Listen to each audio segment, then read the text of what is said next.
एकादश के सभी भैया बहनों को आज भवानी प्रसाद मिश्र जी के द्वारा रचित कविता घर की याद के माध्यम से हम जानकारी प्राप्त करेंगे।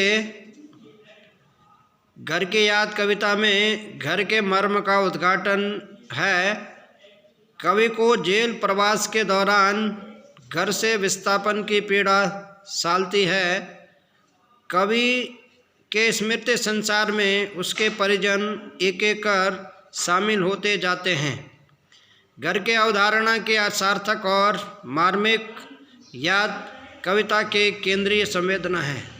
भैया बहनों, कवि जेल में हैं। जब स्वतंत्रता का आंदोलन चल रहा था तो कवि जेल में है और जेल के दौरान कवि क्या है, अपने घर के कवि को जब याद आती है तो कवि ने उसी पर कविता बना दी। तो इसमें है, देखो भैया बहनों, इसमें कहा गया है कि आज पानी गिर रहा है, बहुत पानी गिर रहा है, रात भर गिरता रहा है, प्राण मन घिरता रहा है। आज पानी यानी श्रावण का महीना है और वर्षा हो रही है और आसमान से पानी बरस रहा है और कवि कहते हैं बहुत पानी गिर रहा है। और कवि कहते हैं भवानी प्रसाद मिश्र जी कि रात भर गिरता रहा है, रात भर जो है क्या है, वर्षा हो रही है। प्राण मन घिरता रहा है। प्राण मन का मतलब होता है कि मन में बोलो उदासी का भाव है। कवि जेल में तो है लेकिन मन में उदासी है। उदासी किस बात की है कि कवि को घर के जब याद आ रही है तो कवि ने जो है उसको एक प्राण मन घिरने के समान कहा है। कवि उदास तो नहीं है क्योंकि कवि ने जो काम किया है अच्छा किया है। देश के लिए कवि जेल में गए हैं। बहुत पानी गिर रहा है, घर नजर में तिर रहा है। घर के मुझसे दूर है जो, कवि कहते हैं कि घर के मुझसे दूर है जो। दूर माने कवि क्या है, जेल में है और कवि का घर क्या है, दूर है। घर खुशी का पूर है जो, कवि कहते हैं घर ऐसा घर जहाँ खुशियाँ जो है भरपूर है।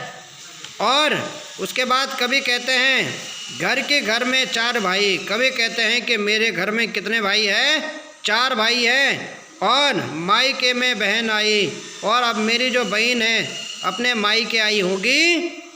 बहन आई बाप के घर, बहन जो है अपने बाप के घर आई होगी, लेकिन हाय रे परिताप के घर। कवि कहते हैं कि मेरा जो घर है वो परिताप का मतलब होता है कि जिस घर में बोल क्या है मेरे न रहने का दुख होगा, ऐसा घर। अपने घर को कवि ने कहा कि मेरे ऊपर घर में उपस्थित न रहने पर मेरी बहन आई होगी, उसको मेरी उपस्थिति खली होगी, इसलिए अब कवि ने अपने घर को परिताप का घर कहा।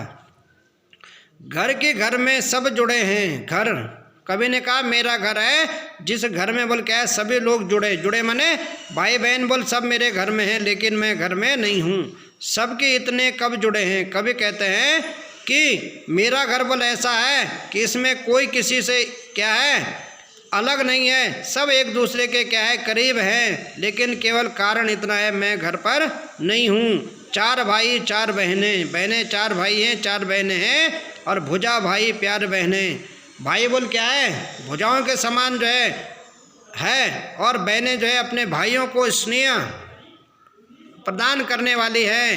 घर और माँ बिन पड़ी मेरी। कवि कहते हैं और माँ बिन पड़ी मेरी। माँ जो बोल मेरी क्या है अनपढ़ है, बिन पड़ी माने अनपढ़ है, जिसको जो साक्षर नहीं है, दुख में वह गढ़ी मेरी। कवि कहते हैं कि मेरे जो माँ है मेरे दुख में गढ़ी का मतलब परेशान है क्योंकि मैं जेल में हूँ। माँ की जिसकी गोद में सिर। कवि कहते हैं माँ जिसकी, मेरी जो माँ है मैं अपनी माँ के गोद में जब सिर रखता हूँ तो मेरे जो सारे पीड़ाएं हैं वो दूर हो जाती है। अर्थात माँ का आशीर्वाद बोल आज भी क्या है मेरे साथ है। मैं जेल प्रवास के दौरान भी अपने माँ का स्नेह रूपी जो आशीर्वाद है वो सदैव बोल जो है मेरे साथ है। रख लिया तो दुख नहीं फिर। माँ के गोद में बोल अगर सर रख लिया तो सारे पीड़ाएं बोल जैसे क्या है दूर हो जाती है। माँ के जिसने स्नेह धारा, माँ मेरे माँ की जो स्नेह रूपी धारा है अर्थात मेरे माँ का जो प्रेम और आशीर्वाद है वो जो बोल क्या है यहाँ तक भी पसारा, यहाँ तक माने मैं जेल में हूँ, लेकिन यहाँ जेल में भी बोल मुझे अपने माँ का ही आशीर्वाद क्या प्राप्त हो रहा है। उसे लिखना नहीं आता। कभी कहते हैं मेरी माँ को लिखना नहीं आता, जो कि उसका पत्र पाता। अगर मेरी माँ को पढ़ना आता या लिखना आता तो मुझे पत्र देती और मैं उसका पत्र प्राप्त करता। अब तक बोले मेरी माँ मुझे कितने ही खत लिख चुकी होती। पिताजी जिनको बुढ़ापा, कभी कहते हैं मेरे पिताजी को बुढ़ापा बोल क्या है, एक क्षण भी नहीं व्यापा। पिताजी बोल बूढ़े तो हैं लेकिन उन्हें कभी बुढ़ापे का एहसास नहीं होता है। वो आज भी बोले युवाओं की तरह जो है कार्य में व्यस्त रहते हैं, जो अभी भी दौड़ जाएं। आज भी बोल मेरे पिताजी क्या है, दौड़ने का मतलब क्या है, उनके शरीर के अंदर आज भी बोल क्या स्फूर्ति है और वो युवा की तरह बोल कार्य करते हैं, जो अभी भी खिलखिलाएं। और आज भी बोल उनके चेहरे पर क्या है, मुस्कुराहट है, खिलखिलाहट है।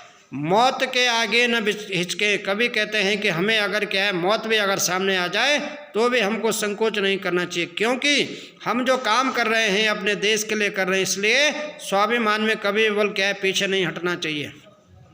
शेर के आगे न बिचके, और अगर बोल सामने शेर भी आ जाए तो शेर के आगे भी हमको क्या है बिचकना बिचकाना नहीं चाहिए, यानी डरना नहीं चाहिए। क्योंकि अगर हमारे पास जो है बल है, बुद्धि है, तो सब कुछ हम जो है उसके बल पर कर सकते हैं। बोल में बादल गरजता है, और कभी कहते हैं हमारे जो वाणी में है वो बादल की तरह गरज न होनी चाहिए, और काम में जंजाल रजता, और हमारे कार्य में बोल जो है क्या है स्फूर्ति होनी चाहिए। तूफान की तरह जो है हमारे कार्य भी जो है इसी तरह से सरलता से और तीव्रता से होने चाहिए। तो भैया बहनों आज के लिए इतना ही, शेष फिर कल बताएंगे। धन्यवाद।